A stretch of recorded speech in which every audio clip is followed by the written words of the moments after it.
अथ केन प्रयुक्तोऽयं पापं चरति पुरुषः अनिच्छिन्नपि वाषणेय बलादेव नियोजितः। गीता के 36वें श्लोक में वीर अर्जुन का संशय भी क्या खूब दिखता है, क्योंकि इन पंक्तियों को पढ़ने से ऐसा प्रतीत होता है कि यह स्थिति प्रेम की व्याकुलता नहीं बल्कि अपनों की श्रद्धा को खोने का भय, आदर और सम्मान का अंतिम संस्कार मात्र है, जिसे हम कुरुक्षेत्र का मैदान कहकर संबोधित करते हैं।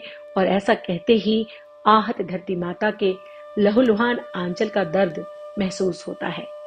सोचने लगती हूँ कि माँ धरती ने कैसे सहे होंगे अस्त्रों की बरसात, शब्द भेदी तीरों की बौछार और बच्चों के चित्कार। प्रकृति कितनी मर्माहत हुई होंगी। क्षत विक्षत शरीर बिना आत्मा के हर संशय, विषय और विकार से कितना अलग सा हो गया होगा। मेरे अवचेतन मन में वो सारे दृश्य आकार लेने लगते हैं। मैं देखती हूँ कि अर्जुन अपनी गांडीव को देखते हैं, अपने बाजुओं को देखते हैं और हाहाकार कर उठते हैं। यह पाप नहीं तो और क्या है। हाँ, ऐसा ही कुछ सोचा होगा वीर अर्जुन ने और विकल होकर पूछा होगा नटवर नागर प्रभु श्री कृष्ण से कि यह कौन है जो मुझसे इस प्रकार का पाप करा रहा है। भगवान, मुझे ऐसा क्यों लगता है कि ये मैं नहीं हूं। ये कैसे हो सकता है कि मैं अपने ही जैसे मनुष्यों के प्राण का हरण कर रहा हूं।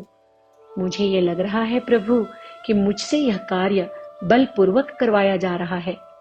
अर्जुन की व्यथा, संशय और द्रवित हृदय की विवशता भगवान कृष्ण को उद्वेलित करती है और उनका उत्तर निहित होता है भागवत गीता के इस 37वें श्लोक में।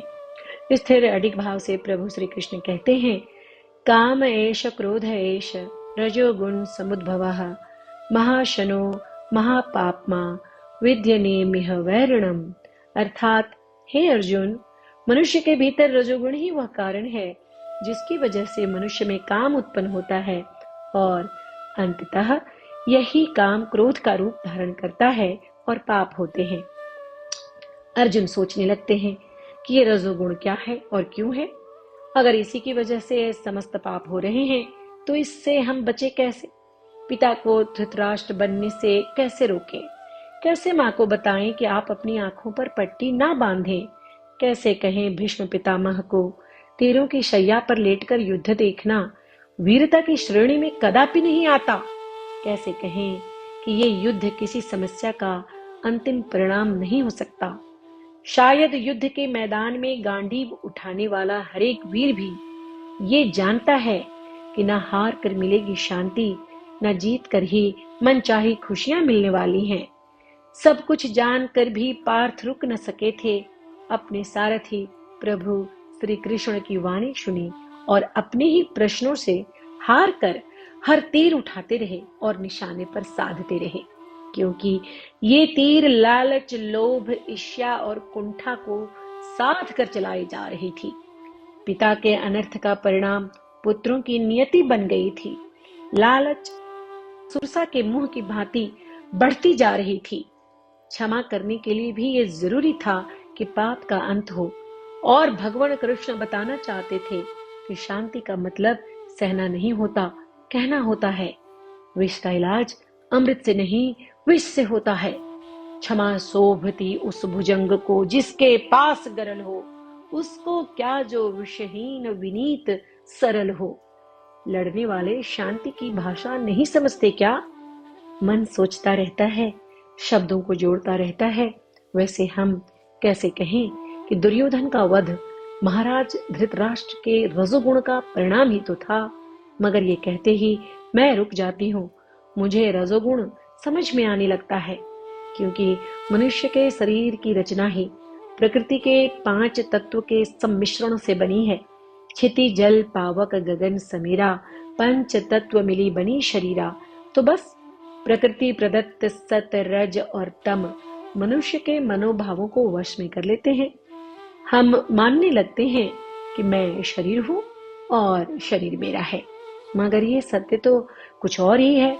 हम बच्चे थे, युवा हुए, बूढ़े होंगे और इसी प्रकृति के कण कण में विलीन हो जाएंगे। तो हमारा तो कुछ है ही नहीं। न शरीर मेरे वश में रहा, न मैं शरीर को बांध कर रख सकी। तो मैं कौन हूँ? कई बार आईने में देखकर पूछूं, ऐसा सोचा, और आईना देखते ही समझ में आ गया कि आज के आईने में बचपनी का अभाव है। युवावस्था की चंचलता लुप्त हुई, नजरों का उन्माद जाता रहा, मस्तक की रेखाएं बिंदी के पीछे नहीं छिपती, गर्दनों के गड्ढे और घुटनों का दर्द, बालों का झड़ना और चेहरे के तेज का धूमिल होना देख रही हूँ। मन फिर भी कहाँ मानता है। भगवत गीता के भावों को जानता तो है कि सत्व निर्मलत्वात् प्रकाश मनामयम है, रजोगुण रागात्मक विद्धि कृष्णा संगम समुद्भवम है, और तमोगुण अज्ञानजम विद्धि मोहनम सर्वदेही नाम है। मनुष्य मात्र के मार्गदर्शन की कोशिश भी गीता के माध्यम से भरपूर हुई है। हमारे बड़े बुजुर्गों ने बहुतेरी कथाएं कही भी हैं और सुनी भी, परंतु वास्तविकता तो ये है कि कभी भी गुण जीव को नहीं बांधते, बल्कि जीव ही उनका संग करके बंध जाता है, और इस तरह बंध जाता है कि मुक्ति की छटपटाहट होती तो है, परंतु मुक्ति पाना संभव नहीं होता। जब संतान गर्भ में रहा तो दिन गिनने शुरू हुए। दो जीवन परस्पर सांसें बांट रहे हैं। शरीर की मिट्टी, वायु, आकाश और प्राण बंटते रहे हैं। माँ ठीक से ना तो सोती है न जागती है। शरीर भारी और मन भी भारी, मुक्ति की प्रार्थना करती है। सारे शुभ चिंतकों के साथ संतान की स्वतंत्रता की कामना करने वाली माँ आखिर एक दिन अपने होने के ऋण से उऋण होती है, बच्चे को बड़ा करती है, विवाह हो जाता है। अब वानप्रस्थ के समय की बात करें, मगर तब रजोगुण फिर सामने होता है। अपनी संतानों के बीच भेद करने वाले माता पिता का चलन एक बार फिर दिखता है, बार बार दिखता है। अपनी दो संतानें हो या दर्जन भर, ये धृतराष्ट्र और गांधारी के पद चिन्हों पर चलने वाले माता पिता आज भी हमारे बीच हैं, जो संतान से श्रवण कुमार बनने की उम्मीद तो रखते हैं, मगर दशरथ बनकर कैकेयी के वचन मानने लगते हैं। अपने इर्द गिर्द की सुर्पनखाओं से अनजान मंथराओं की बताई बात पर अमल करने लगते हैं। माँ कह देती है राम को कि वनवास जाना तय है, कह देती हैं कि सुई की नोक भर भी तुम्हारा कुछ नहीं। अलगाव, घृणा, लोभ एक साथ हावी होता है। पेंशन मिलती है बाबूजी को और माँ रसोई बनाती है। सालों से मकड़ी की जाल में लिपटे हुए हैं माँ और बाबूजी, क्योंकि जो चुन लिया है और जो बुन लिया है, अब वे उसे ही पहन ओढ़ रहे हैं। उस मकड़ी के जाल से चिल्लाकर कहते हैं कि राम 14 वर्ष से वनवास भोग रहे हो, तो अब आना कैसा। मैं भी अपनी करनी का फल चुन रहा हूँ, जो बोया है उसको काट रहा हूँ। मृत्यु के दरवाजे दिख रहे हैं, मगर मुक्ति के नहीं। पिता की हाहाकार राम न समझे तो समझे कौन। हजारों की पेंशन और जीवन भर की जमा पूंजी का खजाना लुटाने के बाद भी थरथराते पांवों को आजादी नहीं। गांधारी माँ की अपनी मजबूरी है, वो जानती है कि जो बोया है अब वो काटेगी जरूर। हृदय कह रहा था कि बहुत कुछ ऐसा है जो सही नहीं, और मन कह रहा था कि सब कुछ अब भी ठीक हो सकता है।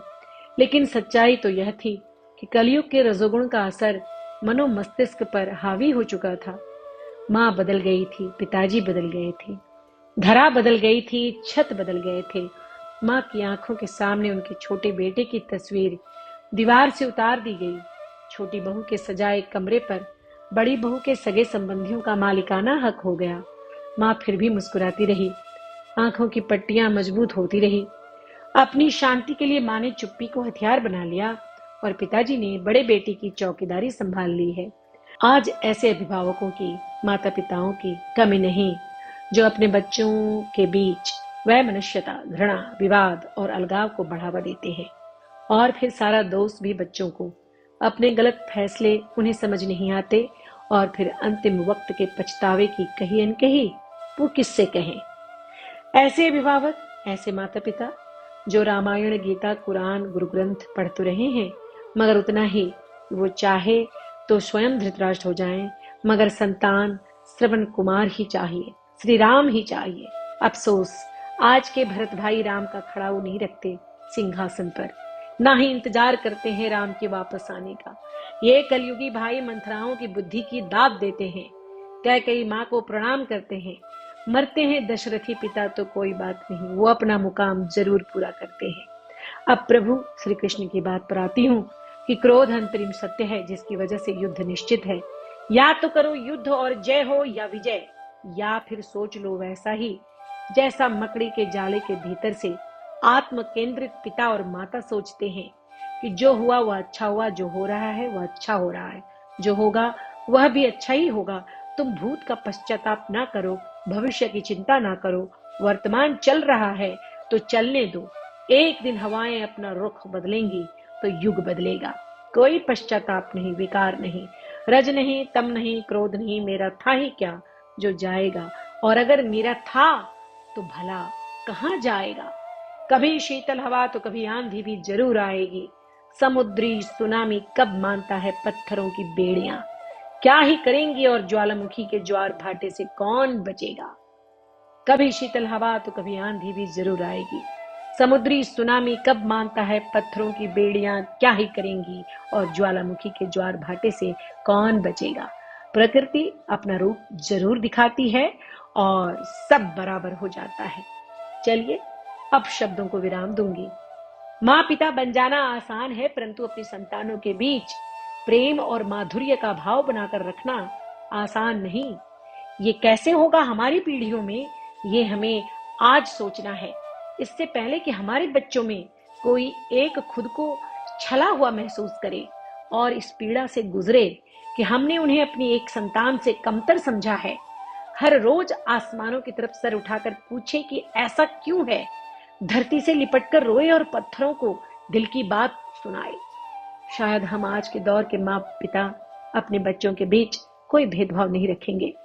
हम उन्हें हमारी वजह से मानसिक व्यथा का शिकार कभी नहीं होने देंगे। हमारे बच्चे कभी ये नहीं कहेंगे कि माँ और पिताजी ने अपनी दूरदर्शिता नहीं दिखाई और परिवार के नियमों के विरुद्ध चले। पारिवारिक तंत्र में पारिवारिक समरसता का भाव हो, कूटनीति और राजनीति की नहीं। पत्रिका भोर आपकी अपनी पत्रिका है। आप खुलकर अपना मन हमसे बांटिए। आपकी समालोचना, कथा, कविता, यात्रा वृतांत या फिर किसी भी अन्य विधा में लिखी गई रचनाओं का हम स्वागत करेंगे और आपकी उत्कृष्ट रचनाओं को पत्रिका में स्थान भी जरूर मिलेगा। मैं नमिता, सिडनी, ऑस्ट्रेलिया से। धन्यवाद।